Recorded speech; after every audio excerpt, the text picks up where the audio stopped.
안녕하세요. 산재박사TV의 박찬수 농사. 이승준 농사입니다. 오늘은 허리디스크 산재에 대해서 한번 같이 얘기해보면 좋을 것 같은데, 허리디스크 산재 목발음도 받아가세요 라는 제목으로 한번 준비를 해봤어요. 허리디스크가 이제 산재로 인정이 돼가지고 이제 받으실 수 있는 보상이 있는데, 아직까지 그거를 좀 모르시는 분들이 많으신 것 같아가지고, 승준 농사님도 이런 얘기 아직도 좀 많이 듣지 않으세요? 네, 저도 상담을 진행하다 보면은 사고 산재에 대해서는 당연히 인지를 잘 하고 계시는데 그렇죠. 질병 산재 같은 경우에는 모르시고 좀 지나치시는 분들이 많은 것 같습니다. 네, 그래서 저희도 꾸준하게 좀 교육이나 상담을 통해 가지고 질병 산재도 산재가 충분히 가능하다라는 점을 계속 말씀을 드리고 있는데도 사실은 쉽지가 않은 것 같습니다. 맞아요. 사실 본인이 이제 신체 부담 업무, 그러니까 몸이 힘든 업무에 종사하셨다고 한다면은 허리 디스크, 협착 이런 거를 진단 받으시고 수술이나 시술을 하셨다고 한다면 산재 보상을 받으실 수가 있거든요. 근데 그런 것들 아직도 잘 모르시는 분들이 좀 계신 것 같아가지고 오늘 한번 사례로 한번 같이 알아보면 또 좋을 것 같습니다.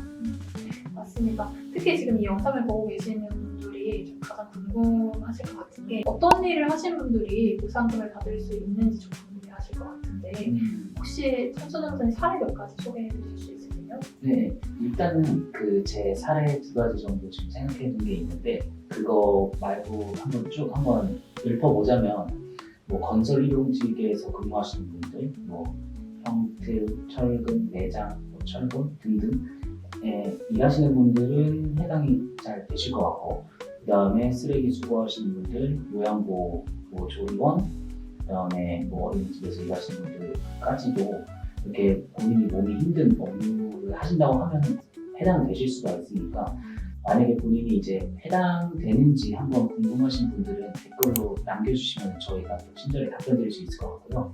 또 제가 직접 진행했던 사례 2가지 정도만 말씀드리면, 첫 번째는 이제 제 대표적인 좀 건설 이동식 분, 형틀 몫으로 이제 한 30년 정도 일하신 분이 생각이 나는데, 그분은 또 나이가 좀 그래도 젊으신 편이었어요. 67년생 정도?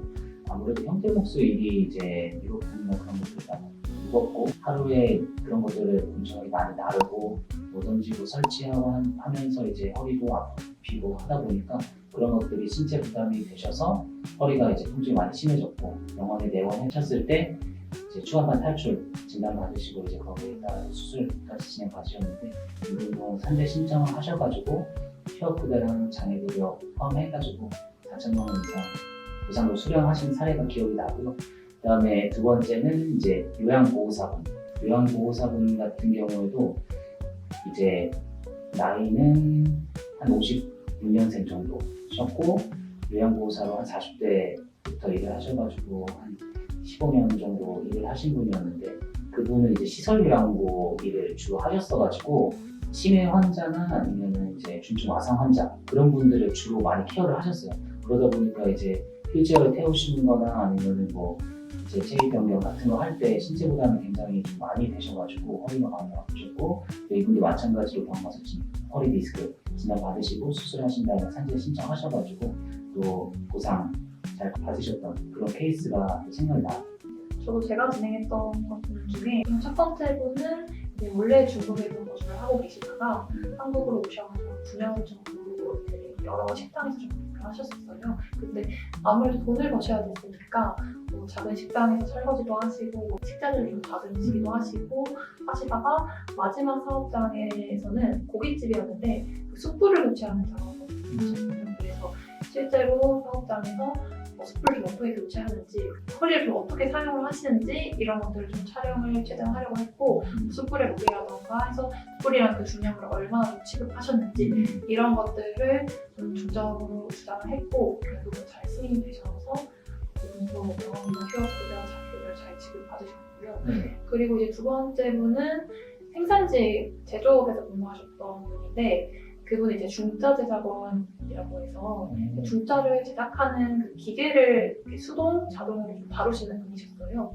근데 노화가 좀 많이 되어 있어서 기계를 작동하실 때 좀 힘을 좀 많이 주시면서 허리를 더 구부리게 되셨다, 이런 점들을 주장을 하셨어요. 그래서 결국 뭐 허리 전방 굴곡이라던가 중량 부치를 잘 받아들여져서 산재로 잘 승인받게 됐습니다.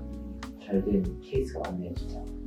근데 정말 다양한 직종에서 허리 디스크로 산재 승인되는 경우가 많은 것 같은데 그 진단명이라든지 수술이나 시술에 대해서 조금만 더 자세히 알아보면 좋을 것 같아요.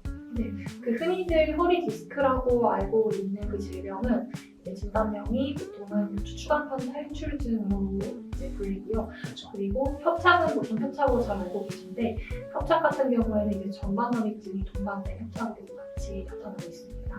맞아요. 요즘에 근로복지공단에서 탈출에 더해서 이제 협착이나 전이까지 좀 업무관련성을 인정하고 있는 추세여가지고 점점 더 늘어나고 있는 것 같고 시술이나 수술 같은 경우에도 뭐 이제 당일 태어날 수 있는 뭐 신경 차단술에서부터 며칠 입원하는 뭐 추간판 제거술 그리고 올해 큰 수술에 해당하는 이제 유압술이나 고정술 같은 경우에도 전부 다 이제 해당이 되니까 그런 부분도 다 산재 보상을 받으실 수 있다고 생각하시면 될 것 같습니다. 이 허리 수술 같은 경우에는 굉장히 좀 큰 수술이기도 하고 허리 수술을 하시더라도 통증이 좀 계속 유지가 되는 경우들이 있어서요. 이렇게 국가에서 주는 보상금을 잘 받으셔가지고 조금 더 치료에 집중하시는 기회가 되셨으면 좋겠습니다. 맞습니다. 오늘은 허리 디스크 산재에 대해서 한번 같이 알아봤는데요. 다음번에는 뭐 어깨나 목 등 다른 부위에서도 산재 가능하다는 거 한번 같이 알아볼 시간을 가져보도록 할 거고 다음에도 꼭 시청해 주셨으면 감사하겠습니다. 지금까지 산재박사TV 박찬수 노무사 이승주 노무사였습니다. 감사합니다.